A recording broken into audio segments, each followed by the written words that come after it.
I suppose what is my excuse would be about as good a title as any.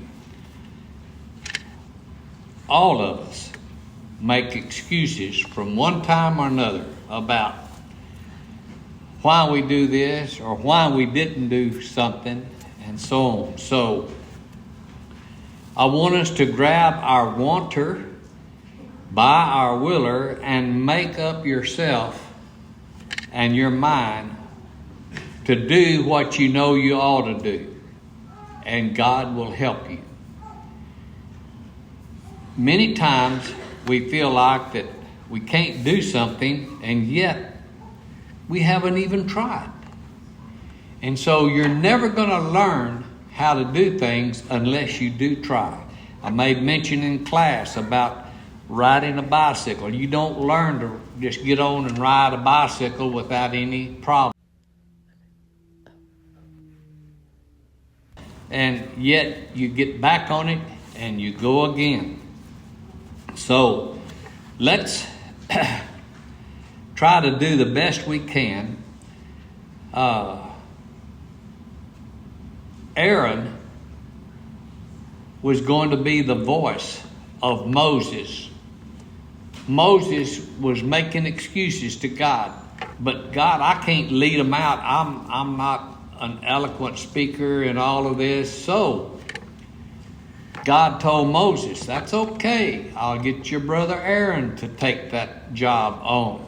Well, Aaron could have used the same excuse as Moses did. Lord, I just don't speak well either. So many times we want to pass the buck, let somebody else do it. And in a little bit, I'm going to read a little deal about 4 people. And you've probably heard it.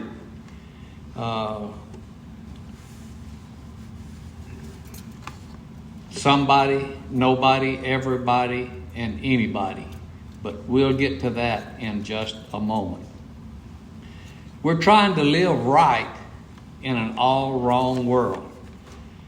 And all you have to do is just watch the news. And do those people not have any common sense? You know? Well, I was told a long time ago, common sense is not very common. And so we try to do the best we can to live right in an all wrong world. Learning to be content kind of goes along with our class this morning in having the patience that we need.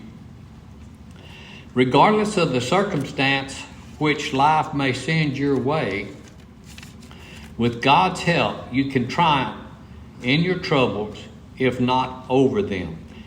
And if you look in Matthew chapter 5, verse 12, it's the last beatitude of chapter 5. And it talks about triumphing over people that persecute us and so forth.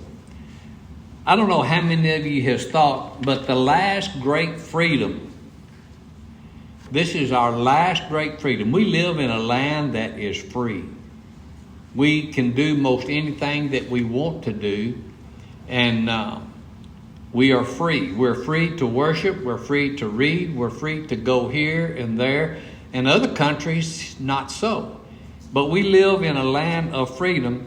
But really the last great freedom of a human is the ability to choose one's attitude in any given circumstance. Stop and think about that. The ability to choose my attitude in any given circumstance. My dad used to give me an attitude adjustment when I was a kid. And when I come up with the wrong attitude, it was adjusted, and I didn't have that freedom to do the attitude that I wanted to do. But you know what? I learned, and it made a great difference in my life. We think about Paul in prison. And what did Paul decide to do? Woe is me. I'm here. I'm chained up. I'm in stocks. I'm never going to get out of here. They're going to execute me. And it's a lost hope. No. Paul was singing while he's in prison, praising his Lord. He was glad that he could suffer for the Lord's cause. Think about the POWs. This war in Israel and Gaza, and the POWs, those that were, we call them hostages, on the news and so forth.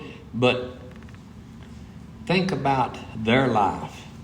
It was going great one minute, and the next minute they were being hauled off to Gaza, and they were going to be prisoners.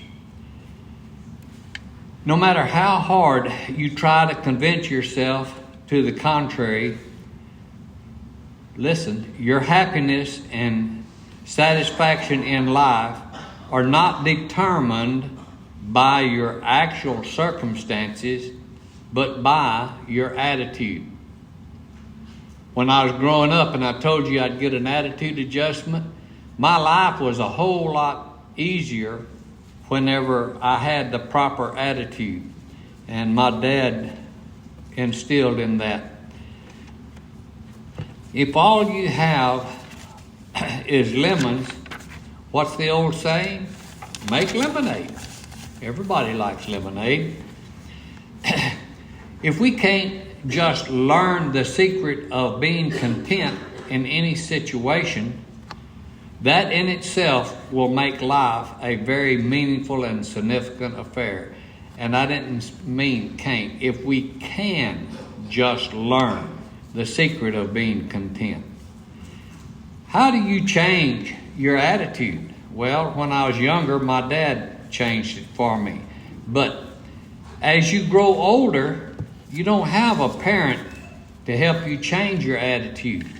But if you believe you can, look at Philippians 4, verse 13. I can do all things through Christ, which strengtheneth me.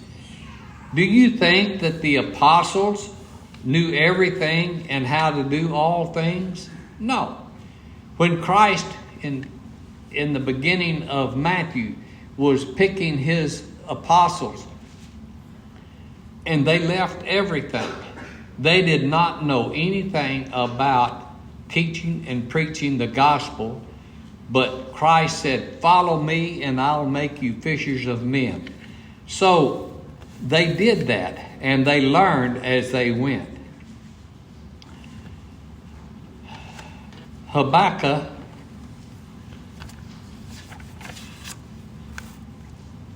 chapter 3, verses 17, starting in verse 17. Though the fig tree may not blossom, nor fruit be on the vines, though the labor of olive may fall, the fields yield no food, though the flock may be cut off from the fold, and there be no herd in the stalls. Verse 18. Yet I will rejoice in the Lord. I will joy in the Lord, or the God of my salvation. If we were to write that, and I'm not trying to change God's word, so don't go away thinking that I'm changing God's word. But if we were to write that in today's time, this might be how it sounded. Though I'm living in a general recession and my income has plummeted to zero, though I've lost my job and my unemployment benefits expired yesterday, though I'm hungry, out of groceries, and don't know where my next meal is coming from, still I will rejoice in the Lord. I find joy in my Savior. There's a song by Ray Charles, and it kind of goes along with this idea. And the first time I heard it, I thought, the poor guy, but I'll read the lyrics to you. Yea, my bills are all due, and the baby needs shoes, but I'm busted. Cotton is down to $0.25 a pound, but I'm busted. I got a cow that went dry, and a hen that won't lay, a stack of bills that get bigger each day. The country's going to the county's going to haul my belongings away because I'm busted. Well, I went to my brother to ask for a loan because I was busted. I hate to beg like a dog without a bone, but I'm busted. I tell you, my brother said, there ain't a thing I can do. My wife and my kids are all down with the flu, and I was just thinking about calling on you because I'm busted myself. Well, that's what he told me. Yeah, I'm no thief, but a man can go wrong when he's busted. The food that we canned last summer is gone. I'm busted. Well, the fields are all bare and the cotton won't grow. Me and my wife gotta pack up and go. I'll make a living somewhere, don't know where, because I'm busted. He does not give up completely because he's busted. He's gonna make a living somewhere. Yeah, he's gonna have to move. He's gonna have to do something. But rather than sitting there and feeling sorry for himself, he's going to get up and do something. Abraham Lincoln once observed that people are about as happy as they choose to be. Now, you can be happy if you choose to be. Our brother Tommy Dunn, who's passed away, a motor could blow up in his bulldozer and he would laugh about it. It's going to cost him thousands of dollars, but yet he laughed about it. I don't know if that was his mechanism for coping with disappointment and problems, but he was happy and laughing about life as he went along. You can always look around you and find someone who is a little worse off than you. And you don't have to look far. You can go through town and see people that are worse off than you. I think about Moses and the children of Israel and how they complained. We wish that we would have just stayed in Egypt. We had food to eat and so forth. But yet they complained. They had no homeland in Egypt. It wasn't theirs. And they were going to the promised land, but they hadn't got there. What about the war in Israel? I mentioned that. No home to go home to. Many of these people, their homes were blown up. They have no place. You and I will go home unless somebody burns our house down between now and the time we get there. We'll have a home to go to. Our houses have not been destroyed in the war. One of the things that kills contentment is comparison. And you say, well, how does that kill contentment? Have you ever heard about trying to keep up with the Joneses? You know, they buy a big house, we got to buy a big house. They have a 2-car garage, so we have a 2-car garage. They have a big boat, so we got to buy a boat. And it goes on and on. We are comparing our lives to the Joneses in this episode, and it causes us to be discontent because we want what they have. There was a teacher said, a guy asked the teacher, how are you doing? Well, I'd be doing good, but I'd like a higher salary, so I'm going to try to go to a university where I can, He wasn't content. In our politics, one of the political campaign slogans is, they need to pay their fair share. You've heard that. And some of these politicians, they really hammer down on paying your fair share. Well, in Matthew chapter 20, verses 1 through 16, we have an episode that Christ left us with when they talked about hiring the workers for the day.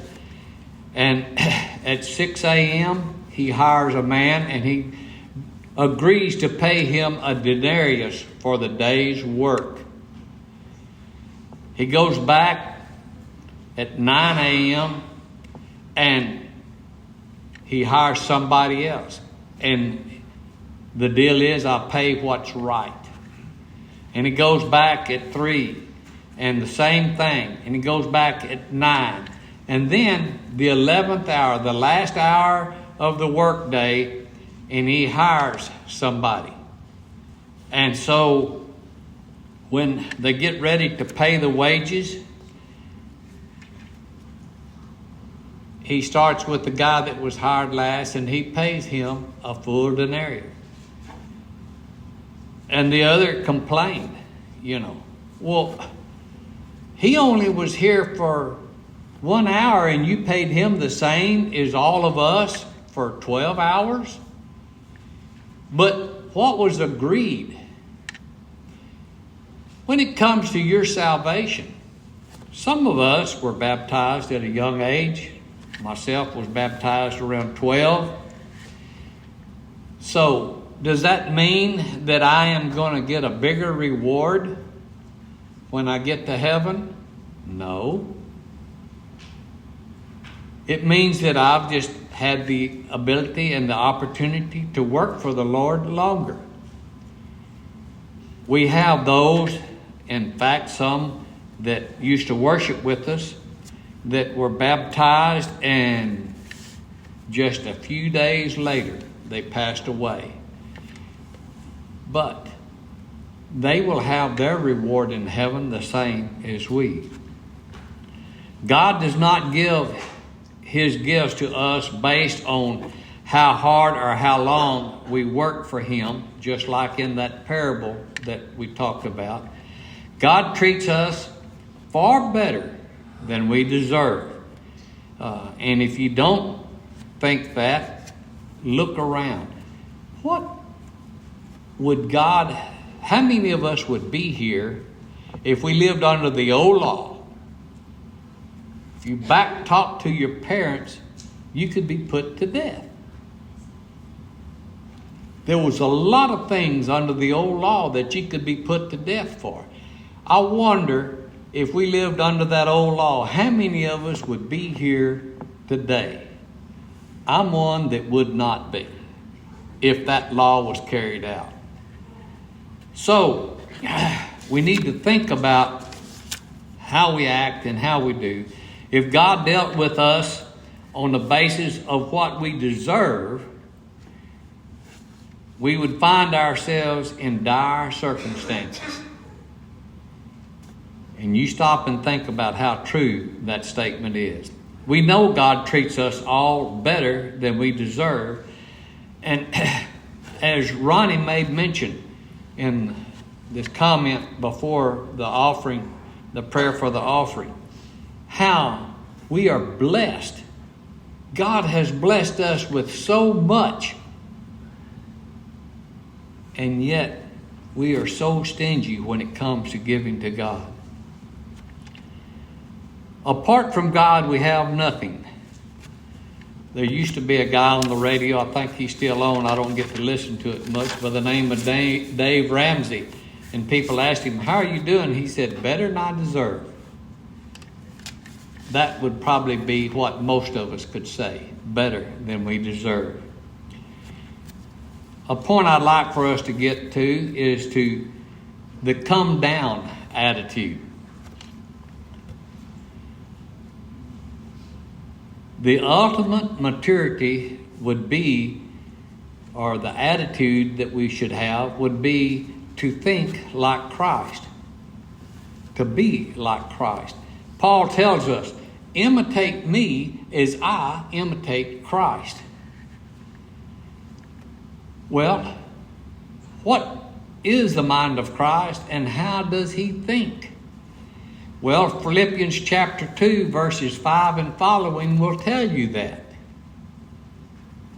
And if you'll think about Matthew chapter 5, 6, and 7, we call it the Sermon on the Mount, you will get an insight into what and how Christ thinks, because he is telling us all of these things.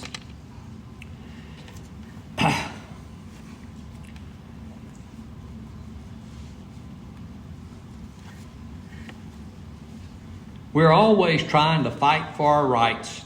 I have rights. Y'all are mistreating me. Y'all are abusing my rights. And so we're always looking for our rights and the power of being a position up. But the real power comes from within, not without. Your real power comes from within you. How your mind works. You can let somebody make fun of you and you can decide to react to that, or you can move on and know that you're above that. To reframe our thinking, you change your thinking of how you receive circumstances that surround you. You've heard the old saying, is the glass half full or half empty? And remember, the pessimist says it's half empty, but the other guy says it's half full. God blesses us with so many blessings, our cup overflows. We need to surround ourselves with people like the song that says, I find the thorn and she finds the rose. I find the sand and she finds the sea. I find the rain and she finds the rainbow. We need to surround ourselves with those people that think positive and so forth. We need to biblically frame our way of thinking and our mind. James chapter 1, verses 2 through 6. Consider it pure joy to face trials and hardships, knowing that testing of your faith develops perseverance or patience. So when we look and use God's word, it helps us to grow. It helps us to manage the things that we need to do. All of us have experience. All of us that have experiences that have tried our faith. And you say, Lord, I just don't know if I can keep on. This is just too hard.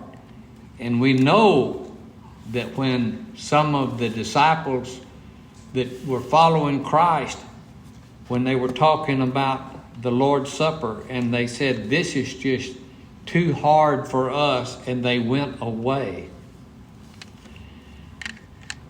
Paul prayed to God, that this infirmity that he had would leave. He prayed 3 times. And in 2 Corinthians chapter 12, verses 7 through 10, it talks about, and he says, when I am weak, I am strong. We can adapt to those things.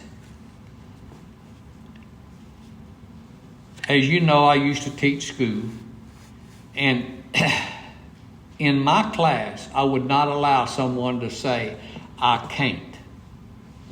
Because if you say you can't, you've already give up. You've already admitted to yourself that you're not going to be able to do it. But some of the excuses that we use, I can't because I'm too old. I can't because I'm in poor health. I can't because I'm grieving over financial losses. I can't because of this tragedy or that. And the list will go on and on. You can change your attitude if you have, but you have to change your actions. One of the things that people identify insanity is keep doing the same thing and expecting a different results. And that just doesn't work. There was a great violinist comment was made, I would give my life to play a violin like you do. His answer was, I have done just that. I have lived my life since I was a small child learning to play the violin. If you want to have the mind of Christ, you have to get into His Word. And as I made mention a while ago of Matthew chapter 5, 6, and 7, if you want to get an idea about the mind of Christ, read those chapters. See what Christ is thinking. When do you get happy? How do you get happy? There was a little man in junior high, and somebody looked at him and he said, "My, you're a happy young man." "No, sir. I don't have a girlfriend." Well, they see this young man later on, and he said, "You look happy today." "No, sir. No, sir. I'm in high school and I have a girlfriend now, but I don't have a car." So they go on and time passes, and he says, "Are you happy now?" "No, sir.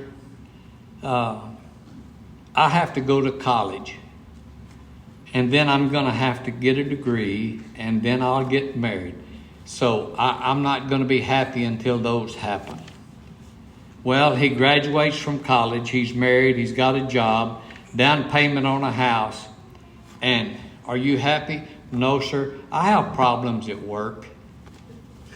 You know?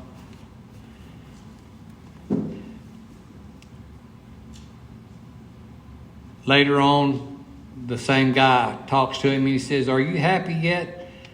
He said, "You've got a new house and all of this that you've been asking for." "No, sir, I'm not happy." "Have you ever tried to raise teenagers? If I could just get my kids through college and have adequate retirement to buy a couple of acres and raise some chickens, I think I would be happy." Well, later on, this guy comes across him again and he said, "Are you happy yet? I see you've bought a little house, you've got some acres, you got your chicken coop in the back, and you're raising chickens and so forth. And are you happy now?" "No, sir. I've got rheumatoid arthritis. My wife has lumbago, and the hens aren't laying," sort of like Ray Charles was saying, the hens won't lay. "But one of these days, in the sweet by and by, I'm going to be a happy man." Can you see the fallacy of that kind of life? One of these days, I'm going to be happy. Well, learn to be happy now. Sometimes somebody told me, "Boy, he got mad at you." And I said, "You know, he can get glad in the same breeches he gets mad in." So, what's the deal? How many of us, and self-included, have had a rather poor attitude of love and work for the Lord? Somebody else would do it, you know. When we are asked to do something, our answer, "Let somebody else do it. If you can't find anyone, let me know and I'll do it. If no one else can." I am too old. Let the younger men or women do it. I forgot how. There's some people, if they give that excuse, I forgot how. How can you forget something that you have never done? I don't understand that. Or I need practice. I used to tease our brother Mike Deason, a vet, and they call their clinic and so forth and their job, they practice. I have a vet practice. And I used to tease him. I said, Mike, when are you going to quit practicing and start really doing vet work, you know? Of course, he'd always come up with some cute answer for me. But the answer that we say, I need practice before I teach, or before I lead a prayer, or before I wait on the tables, or before I lead singing. I can't because I haven't ever done that before. You didn't learn to ride the bicycle until you got on it and started. And you didn't learn the first deal off. So, that list can go on and go on. I've got all these excuses. What does Christ think of our attitude? And where would we be if Christ had said, Lord, I don't feel like going to the earth and dying on the cross today. Get someone else to do it. Where would we be if Christ hadn't come to this earth and died on the cross? I told you I was going to read something about everybody, somebody, anybody, and nobody. Well, this is a little story about 4 people named everybody, somebody, anybody, and nobody. There was an important job to be done, and everybody was sure that somebody would do it. Anybody could have done it, but nobody did it. Somebody got angry about that because it was everybody's job. Everybody thought that anybody could do it, but nobody realized that everybody wouldn't do it. It ended up that everybody blamed somebody when nobody did what anybody could have done. Now, if you stop and think, that is so much like us today. If you can't find anybody to do it, I'll do it. You know, we make so many excuses. I want to ask you a question, and I want you to think about it. We're going to stand and sing the song of encouragement in just a moment. But what will you say to God when you stand before Him in judgment? Imagine yourself standing before the throne of God, and He's there, and you're standing up there, and you're going to have to give an account for your actions. Somebody was supposed to do this, and nobody did it. Can you believe something like that would happen? You're going to think, and you're going to know when you're standing before judgment that your excuses are not near as good as you thought they were. Me included. Matthew chapter 25 verses 34 through 46 talks about those on the right hand and those on the left. Are you going to be in that number on the left? Are you going to be in that number on the right? We have that choice. We can make that choice. We are alive today. We have a choice this hour, this day, to make a good decision that I am going to do what God would have me to do.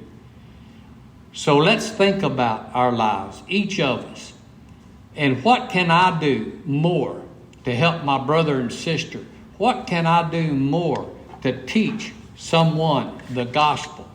Do you want to stand before judgment and your neighbor stand beside you and say, you knew I was astray and you never mentioned Christ to me? That's going to be a terrible thing for us. So think about your life. If we can help you in any way, won't you come as we stand and sing?